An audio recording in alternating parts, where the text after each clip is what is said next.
Y es que efectivamente hace poco tiempo, en esta misma noche, han sido condenados 16 miembros de esta estructura criminal denominada la banda Sierra Obando. Vamos a darle un poco de contexto para que usted sepa de lo que estamos hablando de una manera más clara con datos. Por favor, ahí lo tiene usted en pantalla.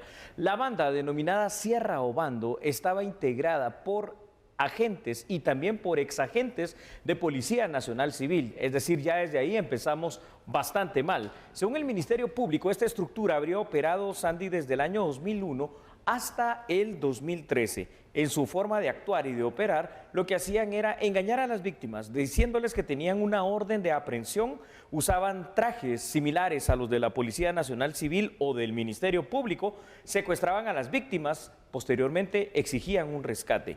En varios de los casos documentados por la Fiscalía, las víctimas secuestradas simple y sencillamente no aparecían y llegaron al extremo inclusive de acostumbrarse, fíjate Sandy, de enterrar a estas víctimas dentro de vehículos que posteriormente eran literalmente enterrados bajo tierra. Así operaban los Sierra Obando. Esta sentencia obviamente sabemos que ya se sienta un precedente porque es una estructura que estaba muy bien organizada, Julio, y aparte de ello también hay varios casos que se le dan a conocer o que se señala que ellos fueron los que lo cometieron. Por eso es importante también marcar estas sentencias que se logran hacer por parte de los juzgados y que de esta manera también se conozca el avance que se tiene con ciertos procesos, porque sabemos que es un caso que ya llevaba varios años también de estarse ventilando en los tribunales de justicia. Es correcto, Sandy. Al final de cuentas, como casi todos los años en el sistema de justicia penal guatemalteco, llevan muchísimos años para llegar a esta etapa. Recordemos que hoy se está obteniendo una sentencia en primera instancia. Quiere decir que lo que la defensa técnica de los Sierra Obando va a hacer es en los próximos días presentar la apelación especial.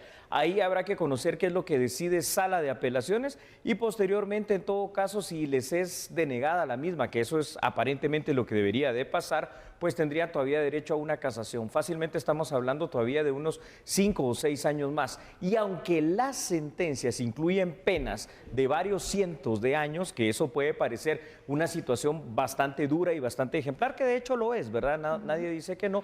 También recordemos la tristeza en sí de cómo funciona el sistema penal guatemalteco. Tú lo conoces bastante bien, Sandy.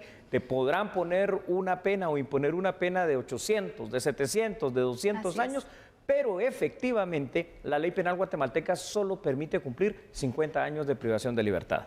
Eso es muy importante darlo a conocer también, Julio, para que de esta forma pues todos nuestros televidentes conozcan la forma en la que el sistema de justicia funciona. Así es, Sandy. Julio, en este caso, por ejemplo, la apelación, obviamente, si ya se encontraron pruebas suficientes para dictar una sentencia, ¿qué tanto puede prosperar una apelación en este caso? Bueno, recordemos que como este proceso acusatorio guatemalteco tiene esas instancias precisamente para hacer el derecho de defensa, ¿verdad? Que está estipulado dentro de la Constitución Política de la República de Guatemala.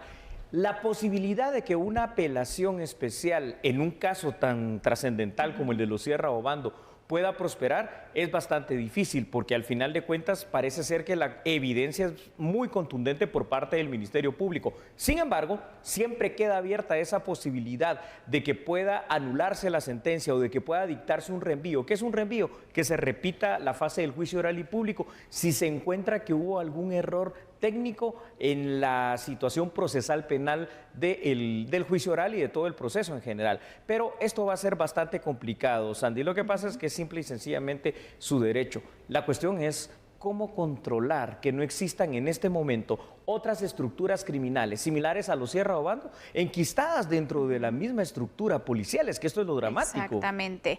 Y Julio, tocando ese punto, también yo creo que es algo muy importante poder aclarar también, porque ¿cómo operaba esta banda? Bueno, ellos realizaban allanamientos ilegales. Así es. Y de esta forma es muy importante también que nos puedas aclarar, Julio, para tener esa información.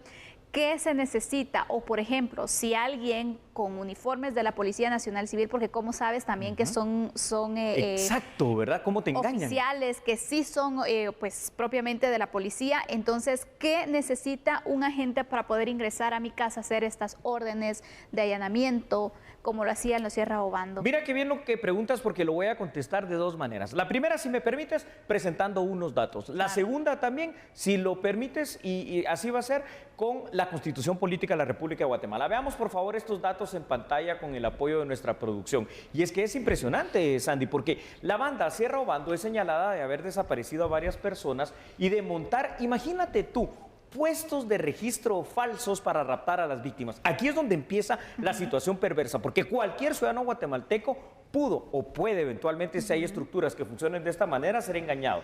Los miembros de los Sierra Obando primero utilizaban uniformes como los de la Policía Nacional Civil, utilizaban las insignias y las armas propias de la PNC para cometer sus fechorías. También solían disfrazarse con el clásico atuendo del chaleco que identifica al Ministerio Público, la gorra y toda esta situación. Por haber sido agentes activos, varios imputados, Sandy, fueron señalados y ahora condenados por un delito que es muy grave, que es el de ejecución extrajudicial. ¿Qué es la ejecución extrajudicial? El asesinato cometido por las fuerzas de seguridad de un estado. La estructura criminal operaba en Amatitlán, Villanueva, Baja Verapaz y El Progreso. Entonces, a ver, para responder tu pregunta, número uno, utilizaban el engaño. Tú ves un puesto de registro, están debidamente uniformados, dicen, bueno, son policías, voy a parar. Ahí aprovechaban para el secuestro después de hacer un seguimiento. Con las órdenes de allanamiento llegaban debidamente identificados, pero es ahí donde está lo difícil, porque obviamente tenían que falsificar esas órdenes de allanamiento. Entonces, aquí la situación es bien complicada, porque lo que dice el artículo 6 de la Constitución Política de la República de Guatemala es que para que una persona pueda ser aprehendida, es decir, arrestada, como decimos comúnmente, tiene que estar cometiendo el delito de manera flagrante o tiene que existir una orden de juez competente, que es lo que la gente llama cateos, pero se llama orden de allanamiento, donde debe ir en el papel oficial del organismo judicial con las copias respectivas, presentarse agentes del Ministerio Público, agentes de la Policía Nacional Civil, con vehículos de la Policía Nacional Civil, con vehículos identificados del Ministerio Público y ellos también debidamente identificados. Y tienen que presentarse dentro del espacio de las 6 de la mañana a las 18 horas. ¿Cómo identificar si una orden de allanamiento es falsa o no? A simple vista, si nunca hemos visto alguna, simple y sencillamente esto puede ser muy difícil para el guatemalteco común. ¿Qué hago, Julio, si por ejemplo llega a mi casa una orden de allanamiento y para verificar entonces que sí se esté realizando en el marco de la ley y que sí hayan sido enviados estos agentes, que sí la orden pues obviamente sea girada por un juzgado? ¿Hay algún número en el cual yo podría, por ejemplo, asesorarme o cómo puedo yo ver? Porque también en el momento te captan de sorpresa, ¿no? De sorpresa, porque ese es el éxito precisamente de esta situación. Yo recomendaría 2 o 3 cosas. Número uno, pues lo haces del conocimiento de tu familia, de tus amigos, de alguien, ¿verdad? Llamas inmediatamente antes de abrir. Al final de cuentas, como estas son órdenes ilegales, ya para ellos allanar la casa y romper la puerta se la van a pensar definitivamente. Si es una orden legal, pues van a esperar alrededor de media hora, 1 hora y después van a entrar por la fuerza. Tienes ese margen de tiempo. Esto hay que saberlo.